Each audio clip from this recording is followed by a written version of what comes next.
Olá meninas, tudo bem com vocês? Vamos lá, continuando então a matéria de Sociologia. Primeira coisa, deixa eu me preparar para falar essa palavra para eu não gaguejar. Institucionalização, beleza? Da produção simbólica. Ou seja, pense comigo que os bens de consumo, por exemplo, para venda, comércio, um exemplo, uma roupa. Eu estou comercializando a roupa com outro país, certo? Isso é oficial, tá? O comércio de produtos materiais é oficial, eu comercializo e pronto. Mas pensem na época, antes do Renascimento, não existia a questão de comercializar o simbólico, ou seja, algo que faz valor dependendo da sociedade. Então, eu quero que vocês saibam essa diferença para a gente entender como que oficializa, né? Institucionalização é oficializar isso diante do Estado. Então vamos entender. Primeira coisa, vamos diferenciar então. Mercadorias materiais e mercadorias simbólicas, para a gente poder continuar na sua oficialização. Primeira coisa, as materiais então é o que tem sua existência concreta, ou seja, palpável, você pode pegar, que nem eu dei o exemplo do tecido, enfim, tudo que você comercializa oficialmente com o outro país ou outra região e tudo mais. Mercadorias simbólicas é um exemplo, música, filme, um espetáculo, um show, tá? Que você não pega, tá? Que não é concreto isso. A pessoa absorve, entre aspas, o conhecimento que aquilo vai passar. Essa é a diferença da mercadoria simbólica para material. Material você pega, né? Você comprou um notebook, você pega ele. Você comprou uma música, você pode ter o disco, que é material, só que o que está dentro é simbólico, você não pega a música. Então, a diferença maior é essa. E aí, conforme vai chegando principalmente o Renascimento, tá? Depois do final da Idade Média, essas coisas, esse valor simbólico, essa mercadoria simbólica, ela começa a ter autonomia diante das outras coisas. A música, um exemplo, ela vai ter sua autonomia em relação ao canto gregoriano ou às marchas militares. A música, ela começa a ser o topo, né, de raízes, ou seja, o canto gregoriano é uma música, mas a música ela é central, tá? E outra, o canto gregoriano tem outra finalidade. A marcha militar, que é para animar os militares e tudo mais, tem outra finalidade, tá? Então a música ela se torna autônoma. Essa produção simbólica ela começa a buscar uma autonomia para ela. Ela tem a sua individualidade. Ela não é algo, vamos dizer assim, com várias raízes. Ela é própria. Então, no Renascimento, essa produção simbólica, ela ganha um espaço para ela, tá? Que é o campo artístico. Então, o que é simbólico, ela ganha a sua individualidade, tá? E por que institucionalização? É que as pessoas começam a oficializar esse campo, tá? Ele vai ter seu espaço, né, na sociedade. Que daí nós podemos citar que a partir do Renascimento vão ser criados museus, salões, academias, conservatórios, ateliês, tudo destinado a essa mercadoria simbólica. É isso que eu quero que vocês gravem na cabeça. Então, tem um espaço destinado para a produção simbólica a partir do Renascimento. Isso é muito importante. Então, começa a se desenvolver um mercado da arte, tá? Em vender a arte, vender esse produto que é simbólico. Um exemplo, uma música, ela não vai ser um estilo de música, vamos supor hoje o sertanejo, que é um ritmo da música, né? Um gênero da música. Ele vai ser consumido por um tanto de pessoas específicas que gostam do sertanejo. Então existe um mercado da arte, enfim, da cultura, que daí as pessoas se identificam, vão lá e compram. Então o mercado da arte ela começa a se desenvolver com a mercadoria simbólica, tá? Aí gera concorrência, como eu disse, a questão do sertanejo, os artistas começam a se destacar. Pense comigo que no Renascimento a questão da arte tá se aflorando, e eu vou dar um exemplo. Leonardo da Vinci, por exemplo, ele produziu Mona Lisa e ao mesmo tempo ele produziu armas de guerra.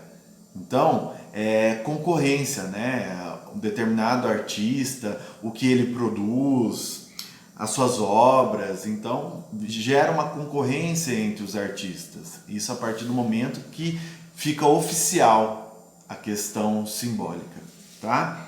Isso é muito importante. Então começa a se produzir cada vez mais a questão simbólica, como livros, revistas, jornais, discos e filmes. Então, a questão da mercadoria simbólica, ela ganha uma dimensão que não se esperava até, né? Então, muito bem, terminamos a parte da institucionalização, tá?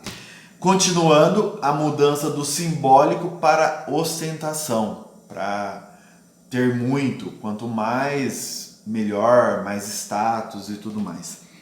E daí eu vou começar dando um exemplo para vocês. Na apostila, depois vocês vão ler essa parte que eu estou trabalhando no vídeo, para vocês entenderem melhor, porque na apostila tem muitos exemplos, né, dessa parte teórica, desses conceitos. Que é o quê? Pensem comigo na troca de objetos simbólicos em uma aldeia nativa, certo?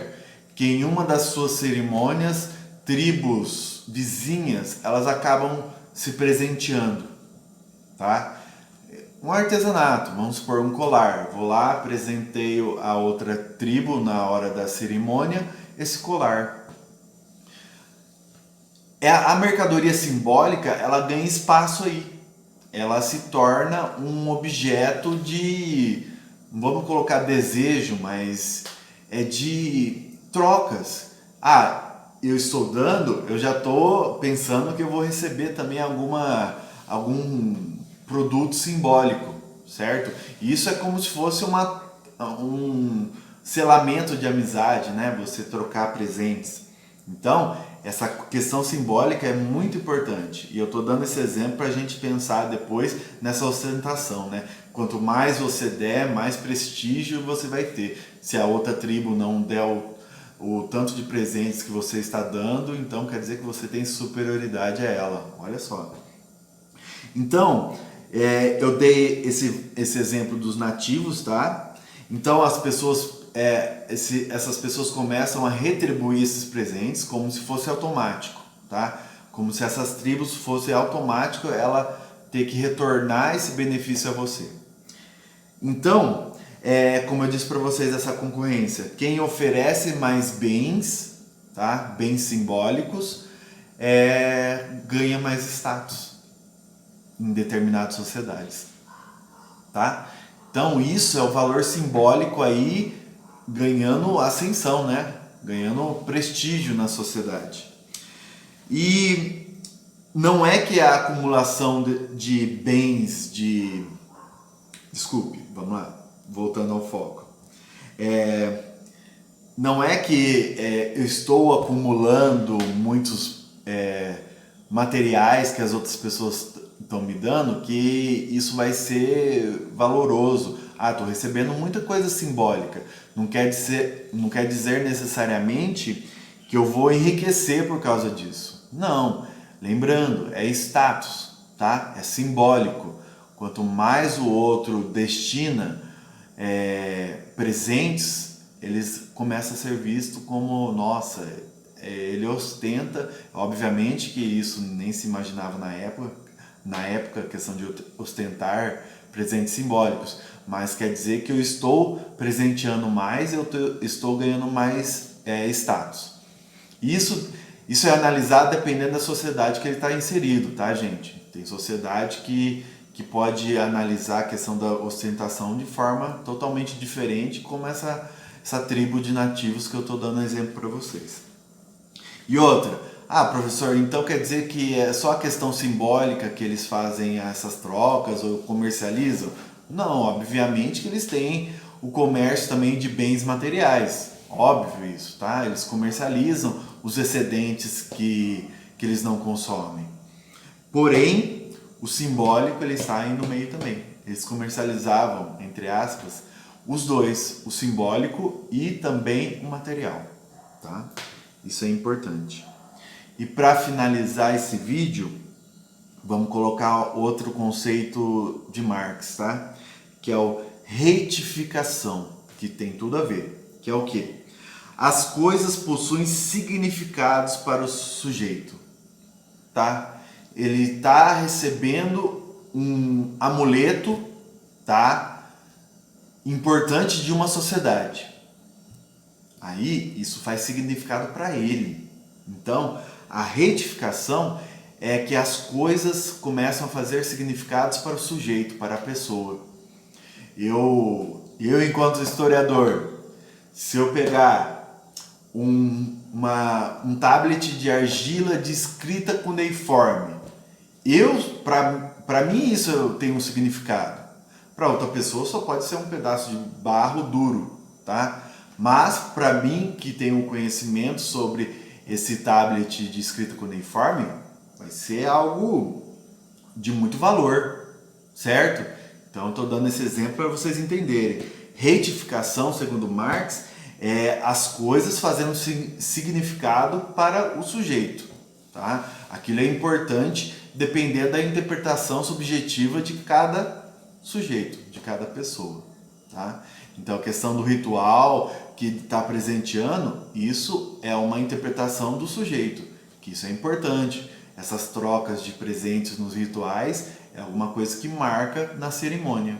Então é subjetivo, faz significado dependendo da pessoa que está vendo ou recebendo essas mercadorias simbólicas. Beleza? Por enquanto é só. Já eu volto com mais vídeos. Valeu, gente. Estou disponível para qualquer dúvida.